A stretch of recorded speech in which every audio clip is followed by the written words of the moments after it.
So it's Saturday, October 24th, 2020. We're heading out to the Smyth's Apple Orchard in Dundela, Ontario. We're just crossing the intersection of River Road and Riverside Drive and Hunt Club, I should say. Hunt Club and River Road.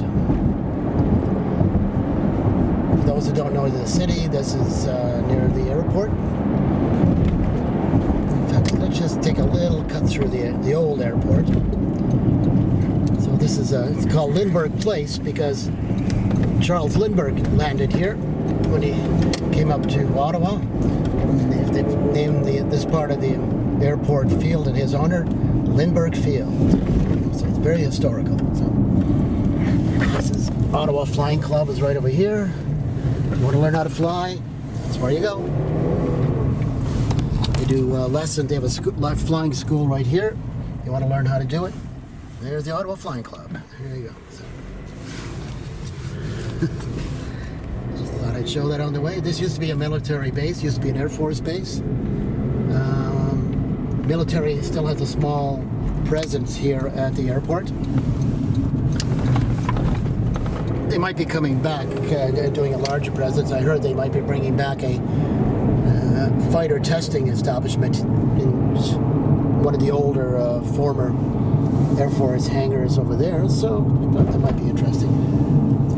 Anyway, this is just a little bit of the en route views. You can see. I thought I'd do that this time as opposed to last time using the Google mapping. You can see with their guns and their trucks. A lot of the base now is turned into civilian usage. We got car rentals, but off in the distance over there, you still see there's some military vehicles in a compound. They're still using much of the former base to still store military equipment. People also live here. There's a housing sort of subdivision that's just for military families. That's a leftover from when the base was here. So. And you see, it's a nice autumny day here. So. Another military building right here. This is actually the band of the armed forces. That's their building over there, which they practice in. Still a couple of smaller buildings over here. They're using those hangars to store military vehicles. And again, they're probably doing that so they can keep those buildings for future use. And like I said, they might be getting future use when you bring back the jet fighter testing. So, anyways, I thought I'd just point this out as we go on our way to the Apple Orchard. So.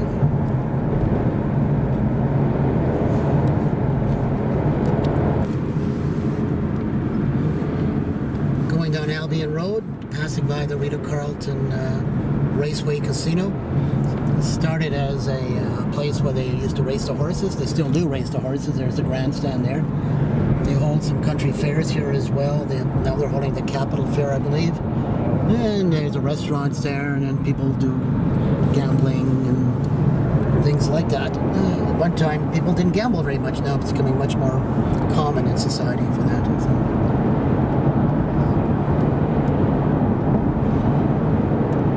But it's closed. You see? It's closed. So, because of COVID, many things are closed. But the Apple Orchard is open, so we're going to the Apple Orchard. So, as we continue down, heading south towards Williamsburg, Ontario. That's Williamsburg, Ontario. That's where we're headed for. So I think we're going to get this light. Yes, no? Take a guess. Come on, class. Take a guess. Are we going to get the light? Yes, no? Yes. Ah, we made it.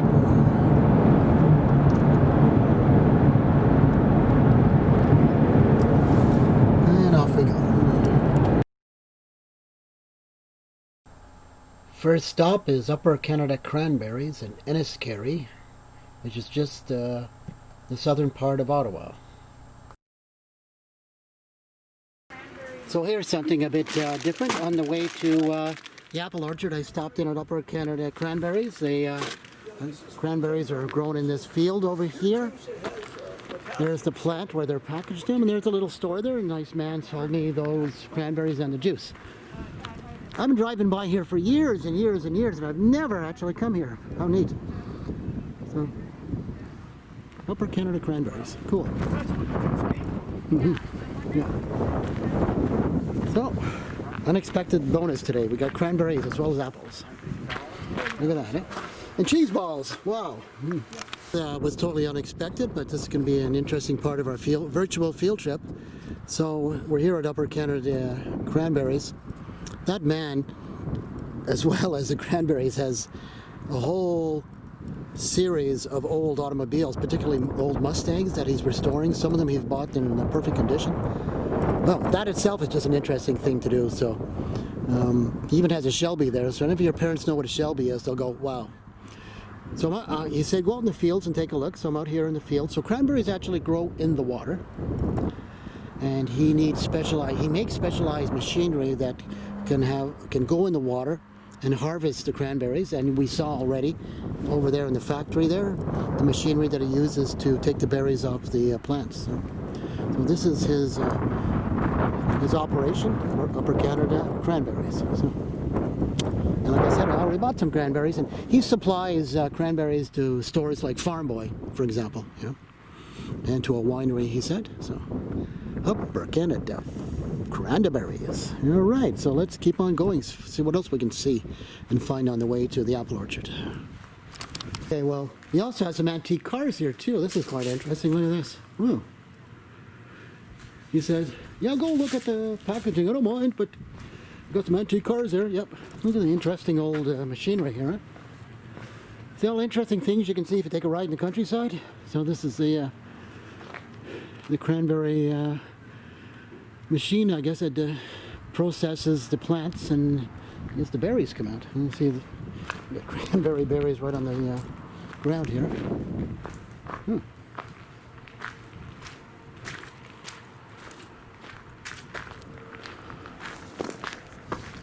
So I got a few more cars here in the garage. That's another thing too. If you have a country property, and you have more land, you're able to, if you like to collect things, you have space to put your toys, So when the boys grow old, they can afford bigger toys and more expensive toys, so. Well, there you go. This is the Upper Canada Cranberry plant. How about that? So the road he's on is called Stagecoach Road, and the little village here within Ottawa is called Enniskerry. That's where the Upper Canada Cranberries is located, Enniskerry, on the Stagecoach Road. As I continue south towards Dundela to Smyth's Apple Orchards. What a virtual tour so far, eh? Just thought I'd stop for a moment at Broad Grain Silos. This is a place where farmers who grow corn and other crops, they bring them here, and they get offloaded. I guess they probably weigh them as well, and you can also load the trucks here as well. See, there's various what they call these large containers, are like silos, and they store the corn kernels in there, and then they can transport them again somewhere else. So, very close to this location is the Upper Canada, the Canada Cornstarch plant, where they make things like oils and cornstarch plants, cornstarch from the kernels of corn. And you can see here comes a tractor from a local farm coming down the road into the property here, bringing a couple of hopper cars. I think they're called hoppers, these trailers there. See, it's full of corn at the inside. You can see the kernels of corn in there. So it's been harvested just recently, perhaps today or a few days ago. And it's going in here to be delivered. So, there you go. I did call those structures silos. They are kind of a silo. But I guess the official name here is elevator. You see a lot of elevators in Western Canada. They are quite a remarkable feature on the landscape. These ones are more cylindrical, and that's why I've referred to them as a silo. There goes that tractor again, making his way around. There you go. broad grain, rinsed and elevated.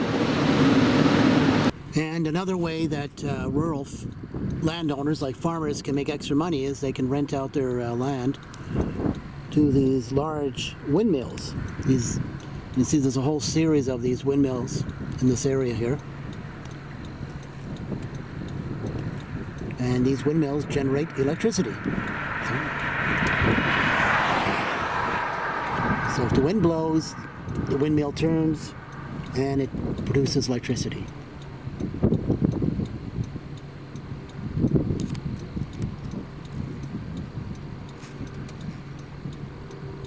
And they're very large, very, very large. And now we're approaching Upper Canada Creamery. And here we're coming up to Upper Canada Creamery. This is the family-owned dairy. See the dairy barns beside it. Cows are out in the fields, out in the back. They have the retail store here. Well, let's see if they'll let me take some videos here. Let's find out. So here we are. They said, yes, come on in. Yes, take pictures, ask us questions. So here we are, Upper Canada Creamery. The address is 11575 Waddell Road. Okay, so they have their website up there too, uppercanadacreamery.com if you want more information about it. So let's go and take a look. Look at the pumpkins. It must be near Halloween. Hello. So I'm Mr. K from Mr. K's grade 5 class, and we'd like to say hi to the grade 5s. Hello, grade 5. I'm Ellen Beamon here at Upper Canada Creamery. Okay. So what's this area called that we're in, the municipality, township? So we're in the township of South Dundas. Dundas, okay. Cool. So, and this is obviously a family-owned operation? It is. It's my husband and I and our 4 children. Okay, yeah. Last time I was here, I was actually peeking through the window, and he came out and he gave me a real good history of the place, suddenly, just like that, right? So what kind of products are you selling here? Milk, of course, but other things as well, right? So we do milk, we do the cheese, we do yogurt. We often have fresh curd on a normal week. Ice cream in the summers, our own beef. We do farm fresh eggs. Yeah. So for kids who don't know what curd is, what is curd? So curd is what we call baby cheese. So it is the little bits and pieces of cheese before I throw everything in a cheese press. Okay. So you have obviously your own cows. We do So have our own you just cows. mentioned that. So it's your own milk, right? Our own milk. That's right. And you have your little factory processing plant right behind here too, And right? that's where we are, yeah. Oh, okay, that's really neat. So how long have you been in operation? So this is our 5th year in operation now. Okay. I think your husband was mentioning he was thinking about doing maybe home delivery at some time. Was that just an idea you're throwing out, or? We don't do home delivery because we No. don't have the manpower. Yeah. But we do have some companies in Ottawa doing that service. Oh, okay. In the Ottawa region, yeah. Oh, okay. Is that Cochrane Dairies in Ottawa does that? Nope, it's Ottawa Valley Meats. Oh, okay. All right. So, okay. Because I knew somebody years ago in Cochrane. All right. Okay, great. So, well, that's a nice. And there is the store. I'll just show the product. So here we got. So you got milk. You got older milk if you want to do baking. So we got the eggs. And we got cheese. And there's me reflected in the glass there. We got yogurt. The yogurt here is really good, by the way. I really like it. I recommend it. So, and over here they mentioned they have organic grass-fed beef, right? So yeah.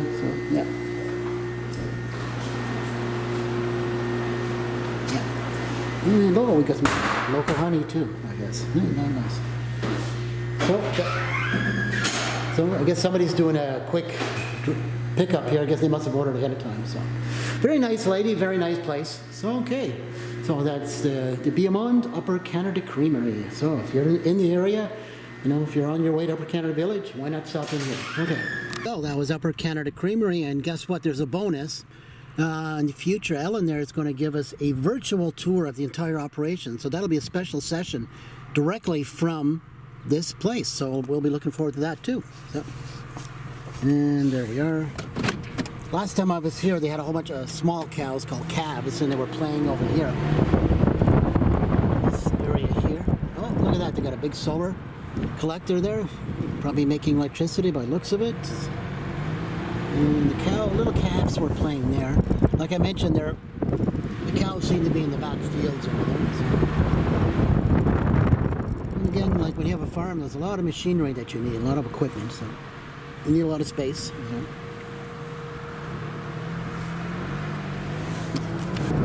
So Upper Canada Creamery is over there, and Smyth's Apple Orchard is over here. So we're in coming up to Dundela now. Hope the noise of the open window is not overwhelming it, but here we go. There it is. There is Smyth's Apple Orchard, a very large apple orchard.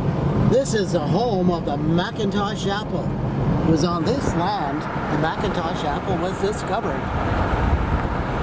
And we're going to find out as soon as we get there from the current operators of the Smyth's Orchard all about the history of the Macintosh apple here in Dundela, Ontario. Let's go in and find out what it's all about. So as we go in, let me point out that they have a store here. See that? Smyth's Orchard. There's their house where they live. It's a family operation. They got little pumpkins out there. They have a little flea market in there too. Some older items for sale.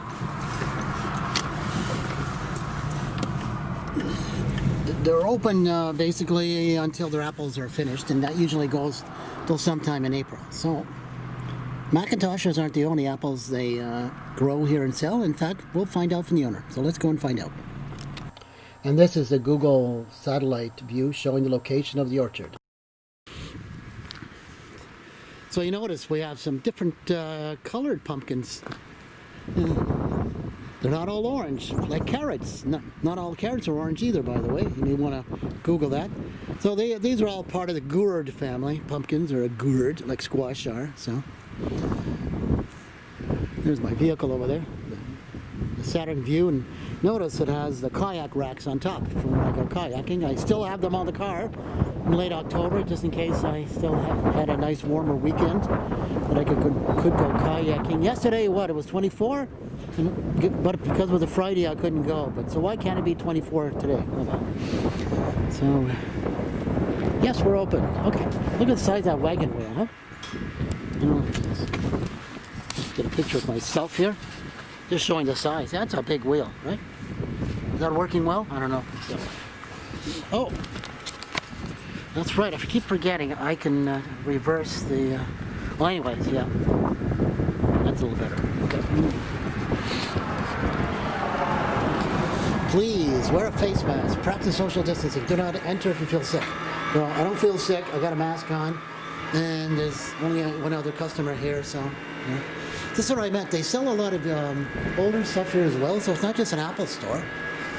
So you get all kinds of really interesting bric-a-bracs and knickknacks. A lot of used stuff. Antique juice. Some of these things, of course, are not for sale, but this is the antique juice press. And they used to make apple cider and apple juice. See, they would put the apples on top and they would crank that thing there. And they'd squeeze it, the apples, and then juice would come out the bottom. So, ooh, a vintage TV. And what do they want for it? $10. Well, problem is you have to buy a $50 converter now to pick up a station, unless you're just hooking it up to a VCR or a DVD. And then it's still only black and white. Oh, look at the old stove. Cast iron stove. $250, huh? Wow. So, cast iron stove like this, you put coal or wood in the bottom, right here, and it simply gets really hot, and you can cook with it. So.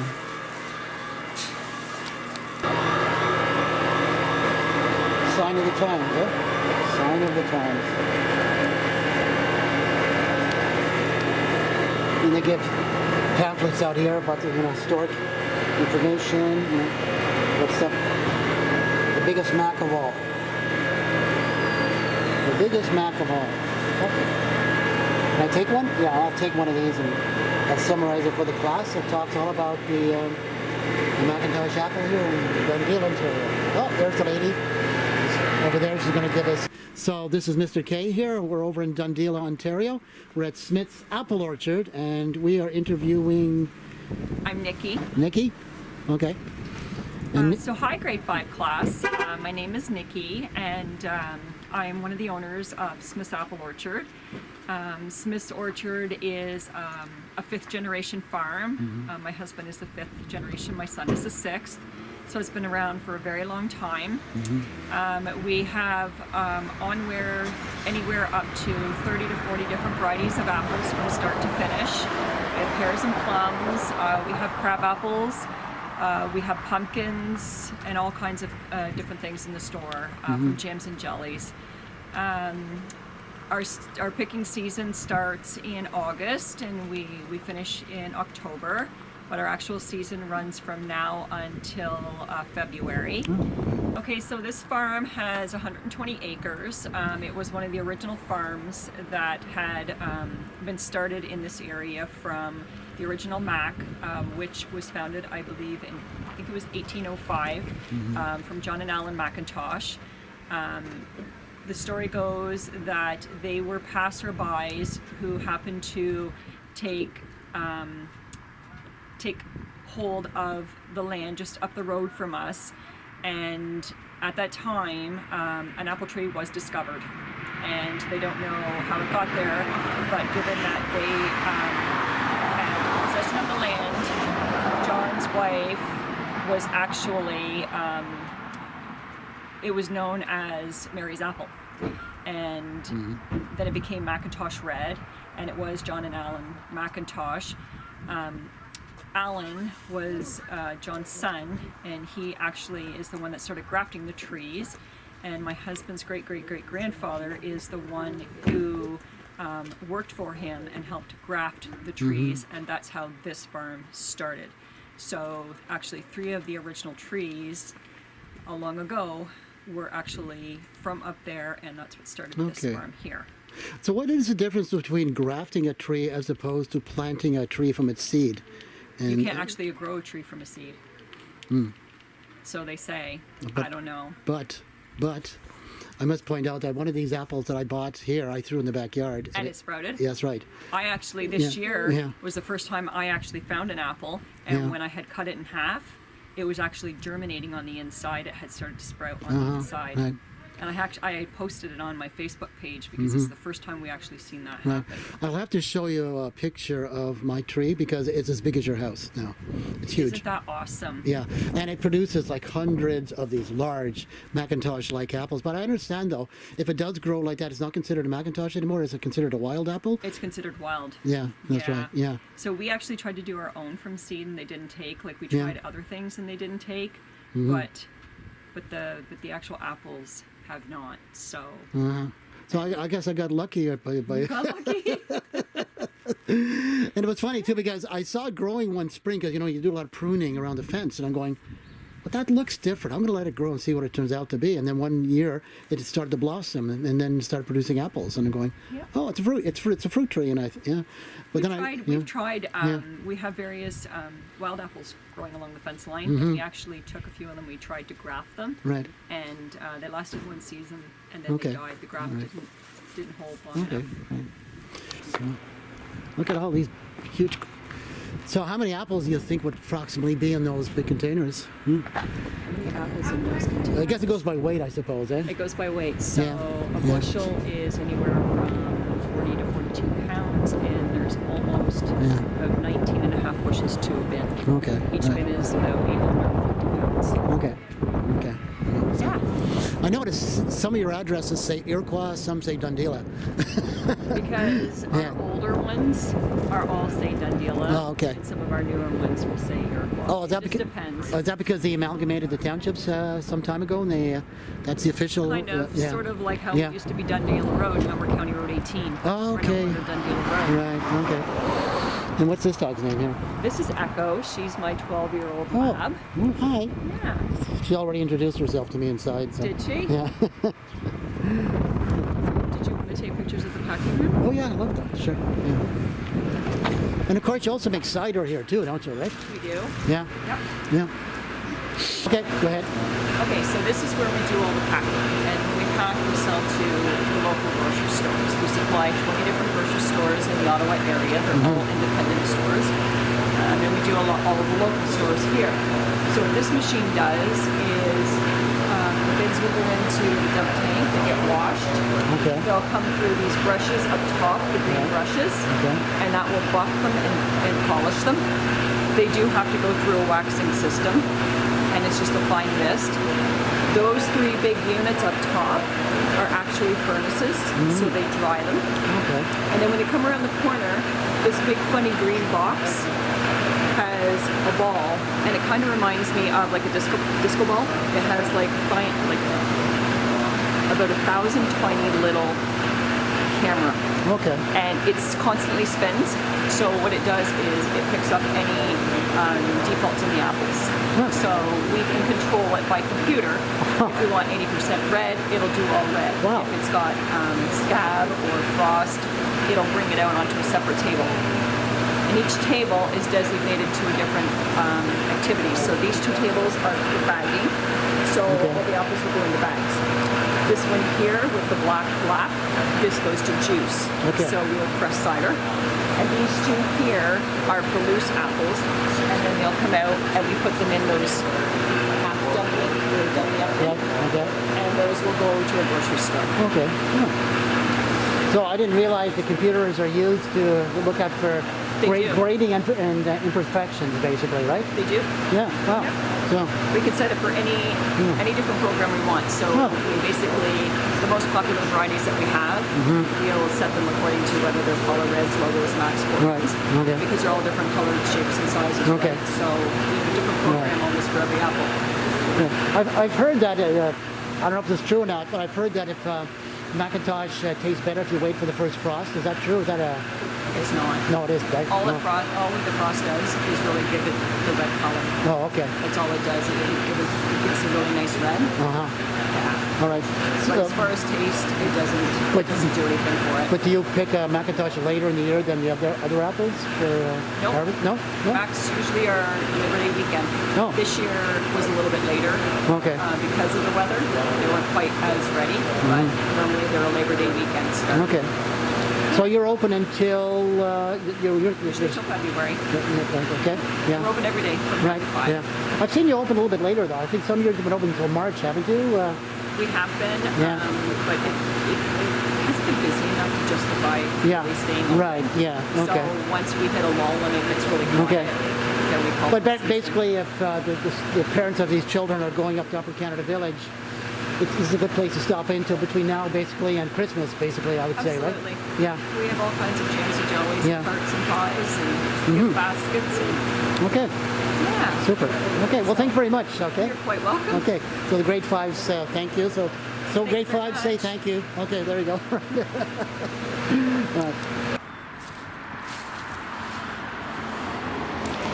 So there it is, right there. I'll take a photograph of that. Or 2.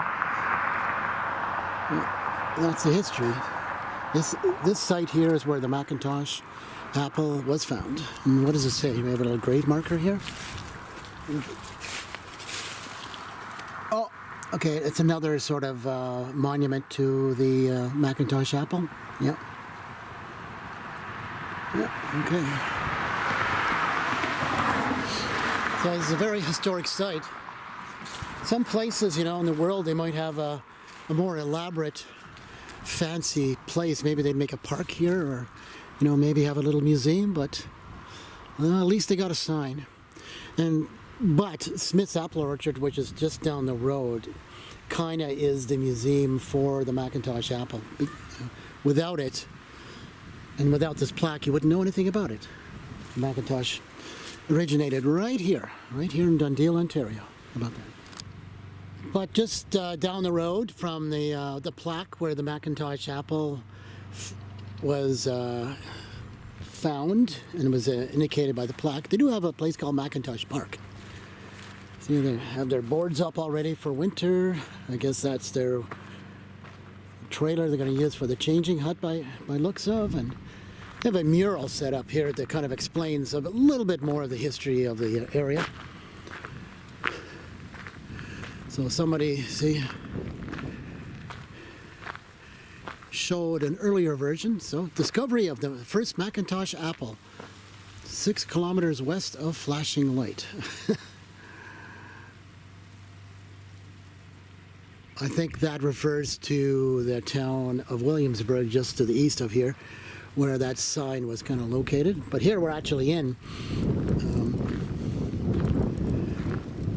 Dundela. This part of the mural is showing a depiction of the earlier homestead. You can see you got like an animal there's probably an oxen by the looks of it. The oxen are very strong. They're a member of the cow family, and they were used for pulling large loads. I'm just assuming that's what it's supposed to be, and I guess that's supposed to be the Macintosh man himself. I guess we got a priest here. And showing apples for sale, Alan Macintosh. And then we have another scene here showing a different era with an automobile. So I guess they're trying to show the history of the Macintosh apple. And see, they have a commemoration here. It says 1796 to 1996. The Canada dollar and the Macintosh on it to commemorate the Macintosh apple in Dundela, Ontario, which is just south of Ottawa. You notice we have the map of the world up here, and it shows all the points converging on Dundela. So all the Macintosh apples all over the planet Earth all came from right over there. Just right over there. So that's very historical. Now you know the story of the Macintosh apple and where you can get the Macintosh apple still today in Dundela, Ontario. So this is Mr. K saying bye-bye from Dundela, and let's go to the locks. All right, so just after I said that, I noticed this plaque in the park, and we have another bit of information about the Macintosh. So I'm going to read it. In 1811, John Macintosh discovered an apple sapling on his land in Matilda Township. By bringing about its propagation and wide dissemination, he and his family had a significant impact on Canada's fruit growing industry. The Macintosh apple not only possessed a highly desirable taste, texture, aroma, and appearance, but was also ideally suited for growing in the country's colder climate. A number of well-known hybrids, such as the Cortland Empire, Lobo, and Spartan, were all derived from this fruit. The Macintosh has become one of the most popular varieties grown in Canada and abroad. So, isn't that interesting? So the Cortland apple, the Empire apple, the Lobo apple, and the Spartan apple are all descendants of the original Macintosh. So if it wasn't for the Macintosh, all those other apples would not exist either. Isn't that something? Our next stop is the Iroquois Locks on the St. Lawrence Seaway. In just a moment, I'm going to go over there and zoom in on that map. It explains the purpose of the Iroquois Locks a little bit better. Oh, look at those trees. It must be autumn, huh? Look at that. Look. So this is a single lock system. We have a gate at one end here, the lower gate. That's on the eastern side, and here we have the upper gate on the western side. So what a lock does is when water on one side of the lock is at a different height, for example, the water on this direction here to the west will be slightly at a higher level than the water on the east side. What the lock allows a boat to do is the boat will come in this side here, the gates will open, the boat will come in, they will close that gate, they will then lower the water level so it matches the water level on this side, this gate will open, and then the boat will go out. Same thing in reverse is if a boat comes on this side, they will lower the water level to match the water level on this side. They will open the gate, ship comes in, water, the gate is closed behind it. They then raise the water level inside the lock so then it matches the water level of this part of the river. They open the gate over there, and then the boat goes through. If you live in Ottawa and you've seen the Rideau Canal operation, It's exactly the same thing, except this is much bigger. Takes much bigger ships. This takes ocean size ships, very large ships. And over there in the background is a dam. They also generate electricity over there. And the reason why there's a dam, in order to make the river deep enough for the big ocean-going boats to go up and down to Lake Ontario, they had to dam up the river so the water would be deep enough for those big boats to go up the river. And because they have dams here, why not make electricity? So they do that in several places as well. So this is the Iroquois Locks. So I'm going to take a little walk over there. I don't know if that store is open or not. Let's go take a look. Well, I was originally not going to plan this, but since I'm down here anyways, and since it's not that far away, and we still got some daylight, just a couple hours yet, because it's only 22 minutes after 3, I'm going to drive to the east along Highway 2 to a place called the Lost Villages Museum. Now, the museum buildings itself won't be open, but I want to show what the museum buildings look like. It's a little village, and the village is a representation of some of the homes that were in the area that was flooded when they made the St. Lawrence Seaway to be deep enough to put in the deep ocean-going ships. Unfortunately, a lot of little towns and a lot of farms were flooded, and people were forced to move to new locations. And the Lost Villages Museum sort of commemorates that. It honors those people's homes and businesses that were destroyed when they had to make the river bigger here. Okay. So that's what I was talking about. This billboard here explains the location of the locks in this area. So you see we have the St. Lambert Lock at Montreal. And then we have the St. Catherine Lock, the Beauharnais Lock. And then we have the Eisenhower Lock, the Snell Lock, and the Iroquois Lock where we are right now.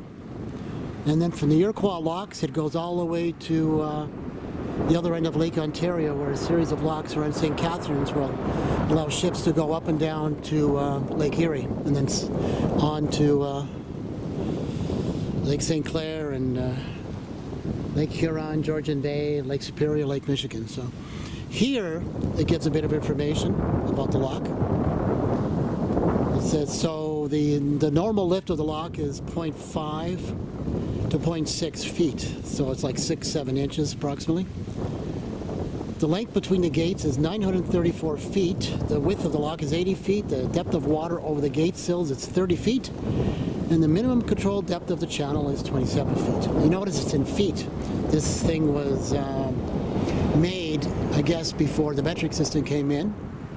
Although on top, I noticed that we have a dual distance units in both kilometers and miles to the ocean. So the Atlantic Ocean from Montreal is 1,609 kilometers, or 1,000 miles. So I wonder if they just did a rounding estimate. You think maybe they did that with the miles, rounded it off just to 1,000? Do you think it's exactly 1,000, or they rounded it off to 1,000 just to make it easier? Huh? Like the kilometers look a bit more precise, huh? Doesn't it? Oh, I'm shaking this too much. The kilometers here, 1,609. That appears to be a very precise measurement. I'm just wondering if the 1,000 miles is also precise or an estimated rounding off. That's an interesting question, huh? And now heading east and stopping for a brief visit in Prehistoric World. So on the way to the Lost Villages Museum, I realized and I remembered, oh yeah, Prehistoric World is just on Upper Canada Road here, so why not just briefly just go into the parking lot and see if we can take a quick video of that Tyrannosaurus Rex and then continue our journey to the Lost Villages. Oh, there it is, Prehistoric World. By the way, on the other side, there's a sugar bush trail on over there. I go there sometimes. Oh, look at this place is open. I didn't know that. Look at that, huh? I'm not going in here today. In fact, I didn't even think it was open. But this is Prehistoric World near Upper Canada Village. You see? So I guess it is open. Oh, they got a fence there to keep the dinosaurs from running away. That's good. Yeah, so.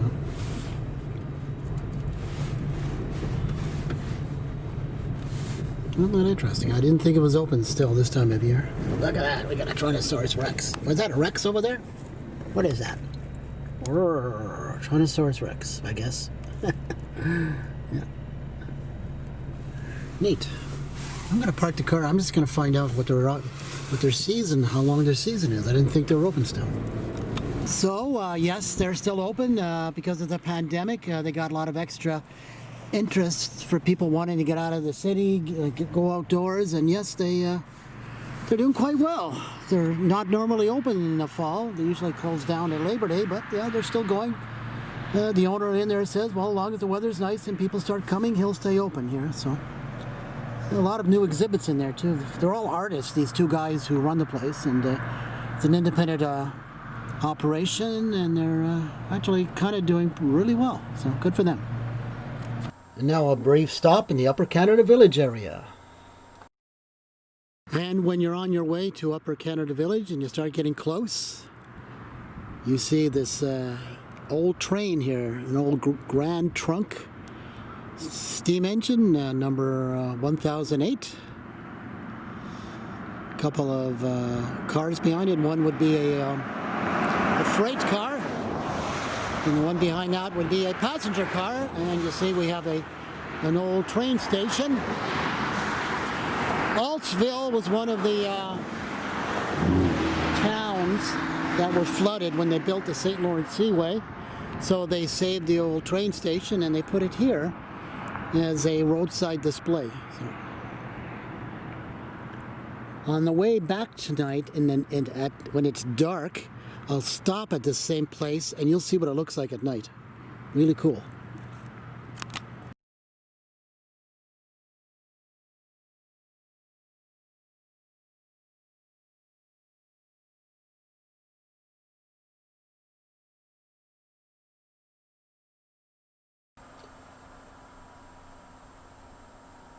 And I'm making a brief stop into Upper Canada Village and the Battle of Chrysler Farm Park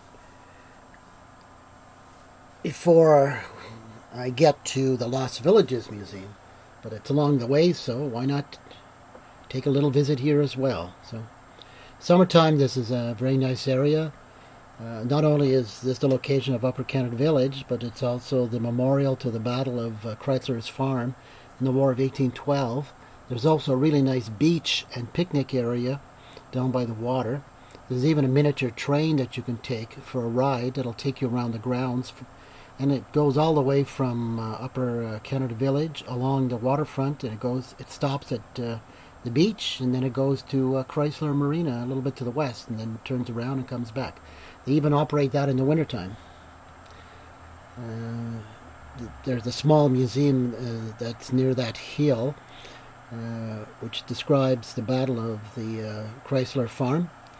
You can walk up the hill. There's a monument and several large cannons as well.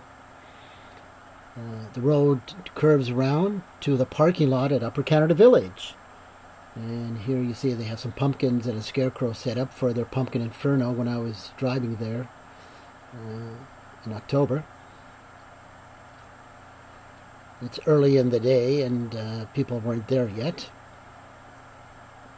Upper Canada Village has several different festivals throughout the year in order to bring people to its location, throughout the year.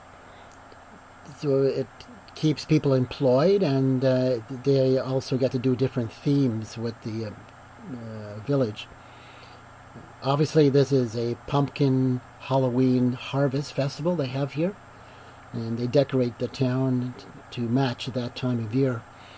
Now around Christmas time, they do the light festival where they put lights on all the trees and all the buildings in Upper Canada Village, and it's a really nice place to go to. They have sleigh rides, wagon rides, the store is open, the restaurants are open, they have amusement park rides, as well. So it's a really nice place to go to during the Christmas, New Year's as well. So keep that in mind.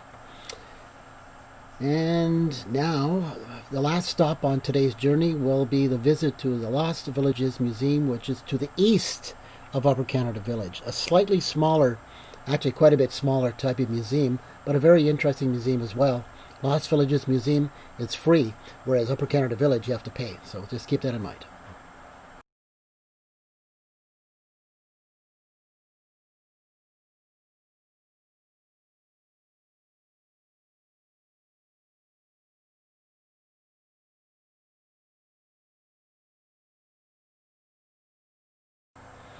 And here we are at the Lost Villages Museum, the last location on our trip. And here we are coming up to the Lost Villages Museum. It's on Fran Laflamme Drive, Alt Park, Lost Villages Museum. So this museum honors the people's homes that were removed, the businesses, the churches, everything that had to be moved or destroyed when they widened the St. Lawrence River to make the St. Lawrence Seaway in the 1950s. And let's go take a look.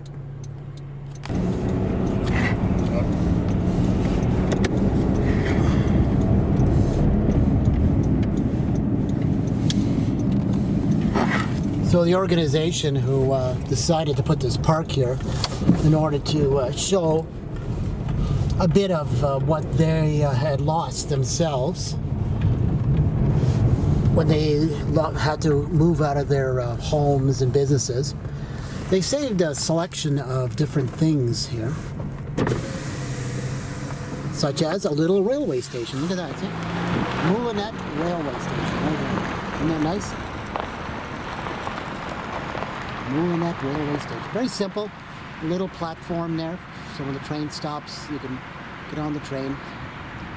So some villages in the past, before car ownership was very popular, in order to get around, train travel was very, very important. So wherever there was a train track, you know, there would be, they pass through any kind of town, or even out in the countryside, they'd make these little stations and you could get on and get off and take the train. So, let's go take a look, see a little Moulinet train station. We have a barber shop and a grocery store, or a general store. The barber shop is kind of nice. It looks just like an old-fashioned barber shop with a chair and everything. The corner store also has a lot of interesting historical items inside. They try to show what it looks like in the, in the 1940s and 1950s, just around the time then when they had to tear them down for the building of the St. Lawrence Seaway. So.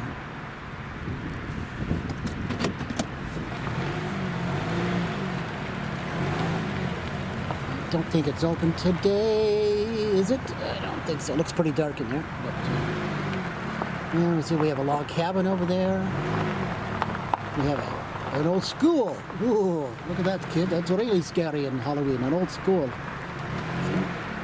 We have a church over here. I've seen the church being used for weddings and things like that. We have, of course, we have another thing here. We have a house, nice building over there. We have a, sort of a garage as well. So I'm gonna go park the car and take a better view of things for you.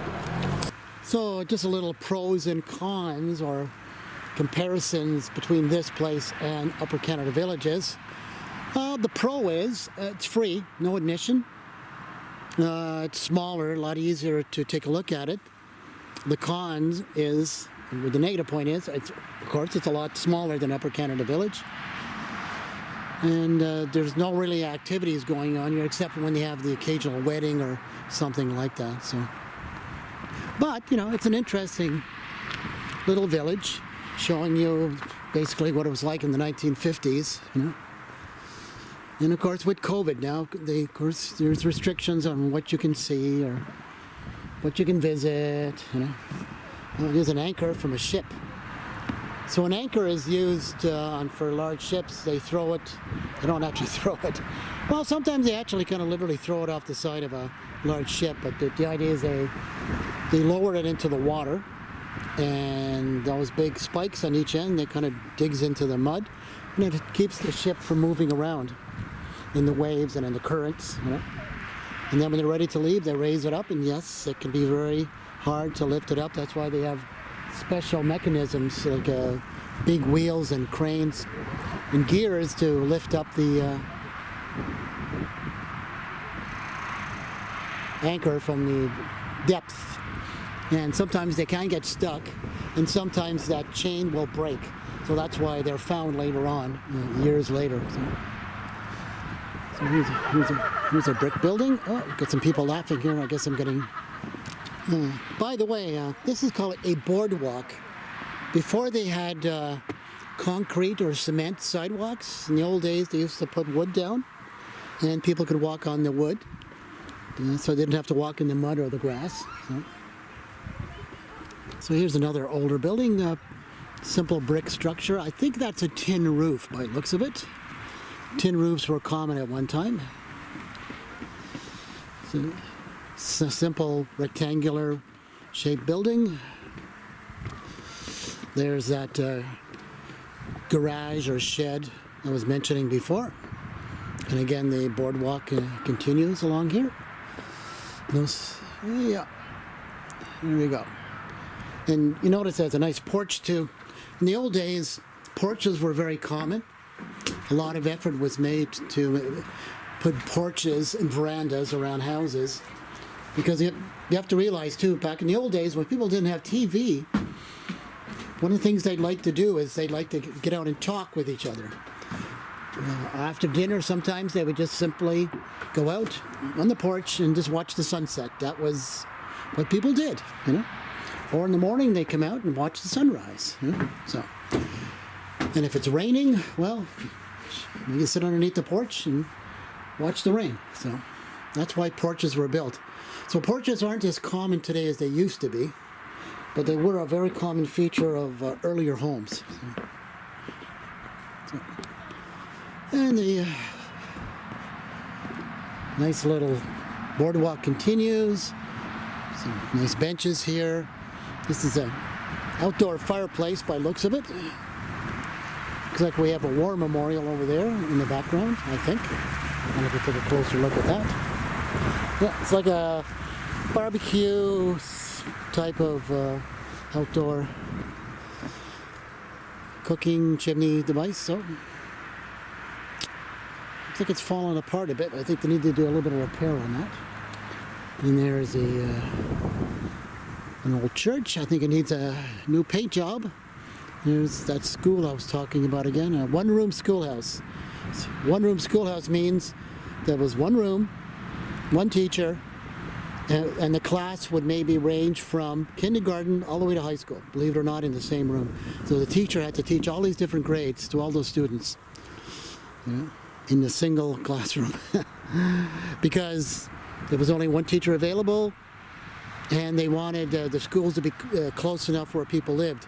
Back in the old days, remember, people didn't have cars, so all the children had to walk to school, so they would put these little schools in the countryside, and they would put as many schools as necessary and as many teachers they could hire to teach all the students in the same room.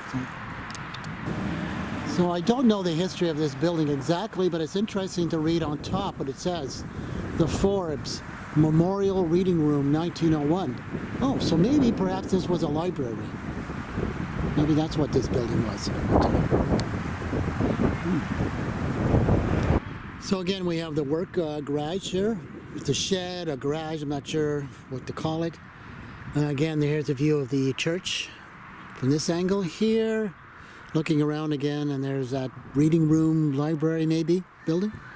Let's go take a look inside this garage or shed, because looks like we got a vehicle in here. And what is it? Oh, some kind of snow machine. Looks like it's a truck, but it has skis on the front. And it's got a big thick tires on the back. Double tire, double wheels on the back with a tread. So I guess it's like a snow machine. What does it say on the front of that? It's kind of interesting. Well, generations of Brownlees. It's a 1924 Star owned by 3 generations of Brownlees. So I guess the Brownlees are the family. And this here is the vehicle itself, a big truck that could run in the snow. Not interesting. See, back in those days, there weren't that many trucks, there weren't that many snow plows, so often to get around, if you didn't have something like this, you couldn't get around at all. So it's only recently that the building of proper roads and with the plowing of roads in wintertime that people are able to get around. Before, the only way to get around in the wintertime was on railway tracks because the trains were big enough that they could actually drive all year round, and they had a plow on the front of their engines. They could push the snow away. Something else I just noticed, here's a sled. This is a horse-drawn sled.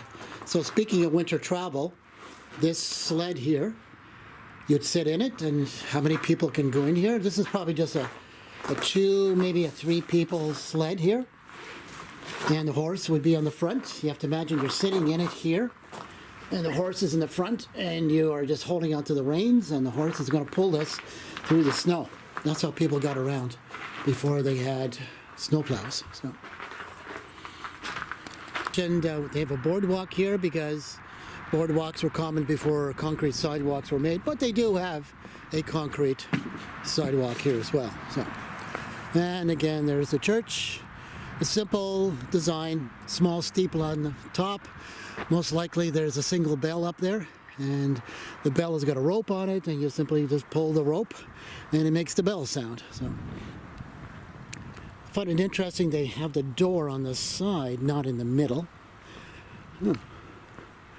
Maybe they do that so there can be more space on the left-hand side for something. Maybe they have a stairway inside.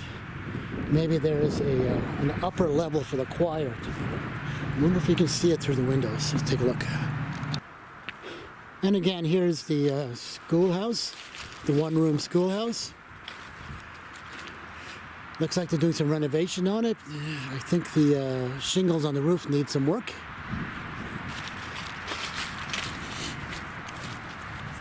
Continue on the sidewalk here. There's the front. So this says Roxborough Township's SS number 17, 1870 to 1950. So SS. Well, did that mean secondary school? Not sure. Why don't you guys look that up? Look that up on Google. What does SS mean for schools? Okay. And you notice, like the church with the steeple, the school also has its bell on top too. You want to call the students in the mornings, tell them when school is starting, tell them when it's recess, tell them when recess is over. That's the origin of why we have bells in schools today. Because in the old days, there was a real bell on the top of the school that used to call people in. So there you go. Here's a nice log cabin. So this is what you call a square cut log cabin. The big trees are cut into squares, and because they're cut into squares, it makes it easier to build a home that way, or a building that way. And they will put cement in between the wooden layers, and you get a very strong structure. Wood is also a very good insulator, so if the windows are done properly and the door is sealed properly, these actually can be very warm. And wood structures are still built today. They still build log homes. They still build square cut timber homes because it is a very good warm method of building a home, particularly for a climate here in Canada. So this is not that's not an antique, that's just there for comfort. And again, there's another sign on the highway, so if you're driving by, and if you miss that other sign, there is the sign to look for, Lost Villages Museum. And again, they call it a Lost Villages Museum because these villages were lost when the St. Lawrence Seaway was built, and then they flooded the St. Lawrence River to make the seaway. And there's a war memorial there. Now this is something unusual. This is something you're not going to see too much in Canada. We have a war memorial. We have a Canadian and an American flag here. And we have what looks like an ordinary war memorial that you see in many towns across Canada. However, this war memorial is for the Canadians who fought in the American Civil War, which lasted from 1861 to 1865. Apparently 40,000 Canadians fought in the American Civil War. And here's, I guess, some of the names of the people who fought in that war. Over here, and I guess they put down what medals they won. On this side is actually showing the people who donated to make this particular monument. Very rare to see something like this in Canada. You don't usually find the American Civil War ever commemorated in Canada, but they decided to do that. Yes. It could be that a lot of people who live here, their ancestors perhaps were fighting in the American Civil War, and they wanted to honor them. So that's something a little unusual. Didn't expect to find that in the Lost Villages Museum. So.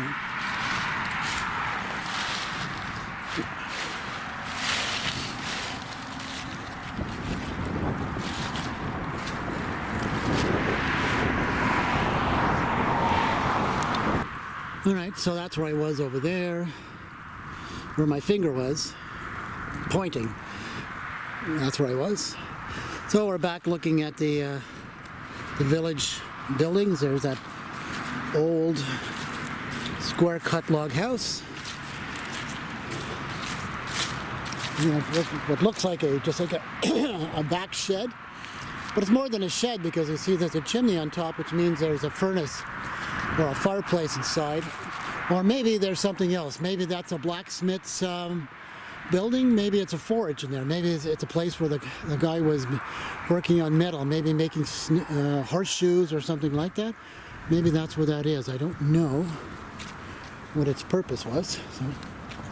But it's more than an ordinary shed if it has the chimney on top. This, by its design, looks like this building perhaps was storing some sort of foods. Corn. Yes, I got it right. This is a corn crib. All right. And it shows, yeah. So basically it allows ventilation for the corn to dry. So once you take it out of the field, you want it to dry somewhere that doesn't have rain on it, but you still want good ventilation of air. So, yeah. And let's take a look at these little buildings here. One good thing about having a little building, it's easy to transport from its old location to a park setting. This is the barber shop. But the barber shop is set up like a part of the museum too, so you go in there and you can get pamphlets of information about the museum, information about the area too.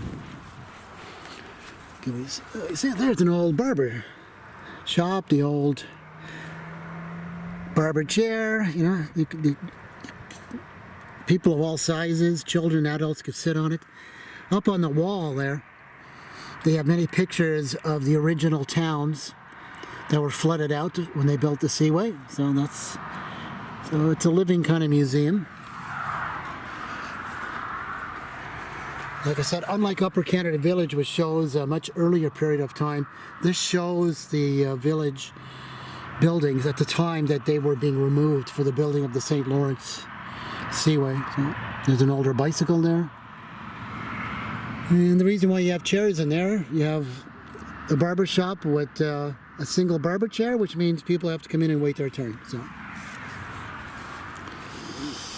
So let's go take a look at it. So the barber symbol is right here. You see the stripes, red and white.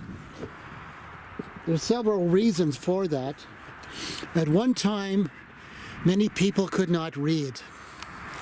They were called illiterate. So in order to advertise your services, A lot of service people like barbers and bakers and so on, they had a symbol that people who could not read but could recognize. So this was the barber symbol. The stripes would tell people this is where the barber's located. That's why it's there. So, and it's used to this very day, even though people now can read. Most people can read. This barber symbol is still very much in use. So, but you know, it's not every place does use that anymore. Some hairstylists or other type of places to cut hair, they don't use that anymore. But a lot of the older traditional ones still use the barber pole. So this is the Zena Hill Barber Shop. Okay. There you go. There's the history of this little place. And again, more pictures of the various homes and buildings that were either demolished or removed for the building of the St. Lawrence Seaway. There's another barber pole over there. Yeah. Some of these buildings, too, were not removed. They were simply burnt on the spot. So that's the reason why they why they made places like this in Upper Canada Village, was to preserve a few examples of the architecture and the type of buildings that existed once. So I don't know how well you can see that. This place is closed and the glass is a little dirty. But it shows a typical small general store that you'd find in a small town or a village. On the left you can see a big cash register. That's a mechanical cash register. There's a big crank on it, so when the person who operated the store would make a sale, they would turn that crank and they would press in the buttons for the dollar amount or the penny amount, and then the money drawer would open up, and then they would take the money out and give change back to people who were paying, and they'd put the money that people were paying back into the drawer, and then they'd push the drawer in, and then it would lock. So later on, these cash registers would print out a paper receipt showing all the sales of the day, and that was used to show how much money they were making on daily sales. So there you go. So that's the general store. In the summertime, I go bicycling along here. There's a bicycle path right along there, and I bicycle from Upper Canada Village to Cornwall and back on the same day. And this is about 2/3 the way there, and it makes a nice place to stop and get a nice soft drink or an ice cream or something like that. So, yeah, one more thing I'd like to look at is a little tiny railway station. So the former town of Moulinette, they saved its railway station. And we'll take a look right now.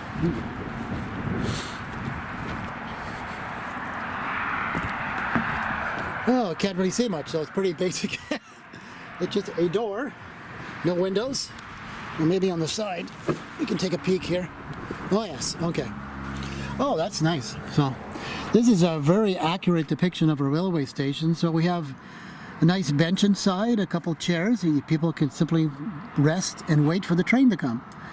And like I mentioned, in a country like Canada, if it's it's the middle of January, you don't want to be standing beside the track maybe for an hour or something waiting for that train to come, because the train may not come on time if there's a snowfall or something like that. And there's another bicycle that somebody saved, and more pictures of some of the buildings that were used to make up the villages in the area. And I think that's just about it for our tour of the Lost Villages Museum. But this is what I thought the other monument was. Now this is a war memorial that you typically see in Canada. Every small town has them. Now this is a war memorial for a Canadian participation in various wars. So, and you can see this one here is specifically designated for the First World War, 1914, 1918, in grateful and undying memory of those who gave their all. Okay, and the names of people in the local area who died during that particular war are written on this monument. So we'll close out the visit to the Lost Villages Museum here.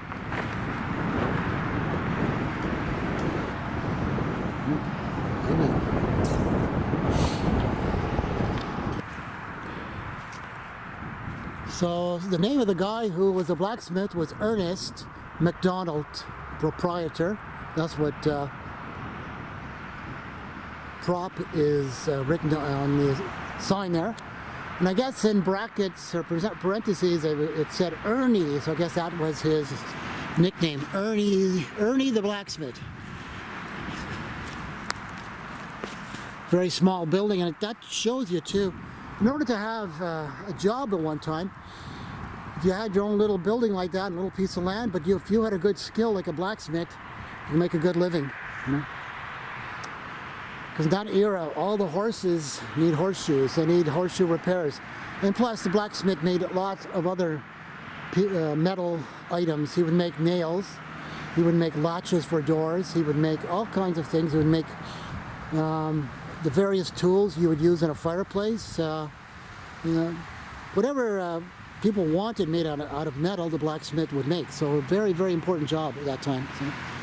And to this day, there's still a lot of blacksmiths around because a lot of people still have horses. And all those people who have horses still need horseshoes. So yeah, you can go to places like, I think Algonquin College has a blacksmith's course. I'm not sure, but I know some community colleges do have blacksmithing courses. So. And you see there are people come to visit this place too sometimes as well. So.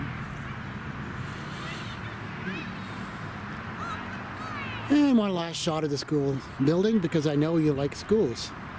I wonder if I can take a look inside. Oh, it's pretty dark in there. You can see a little bit. You can see we've got the old wooden desks. We have several different types of school desks here. That desk nearest to the window has a flip top design. So the top of the desk would lift up and you would then find all your school notebooks and pencils and pens and inks inside there, and you'd close it down. So. Others were a much more simpler design. They simply had a very basic shelf underneath the desk. And what can we see in this window? Well, we got books. This is your typical books. Oh, a little tiny glow of the earth. Look at that. See? And a bit more, another view there of desks. Yeah. By the way, back in that era too, after a certain point of time, students would learn to use ink quills in order to write their notes. So they had a little bottle of ink on their desk, and they would write their notes using a very simple pen, called a quill pen, and they would just dip that into the open end of the ink bottle, and you would write your notes. And sometimes there were accidents when people spilled their ink bottles. So. When I was a child, we used ink bottles, believe it or not. I'm that old. So. And then sometimes when you wrote your notes on the ink pad, if you didn't wait long enough, the ink was not dry. And if you ran your hand along it, it would smear it. So in order to make the process go quicker, they gave us something called a blotter. A small piece of material that you would put on top of your wet ink to help it dry faster. So you guys got a lot easier than we did. So anyways, this is now officially the last view and commentary from the Lost Villages Museum.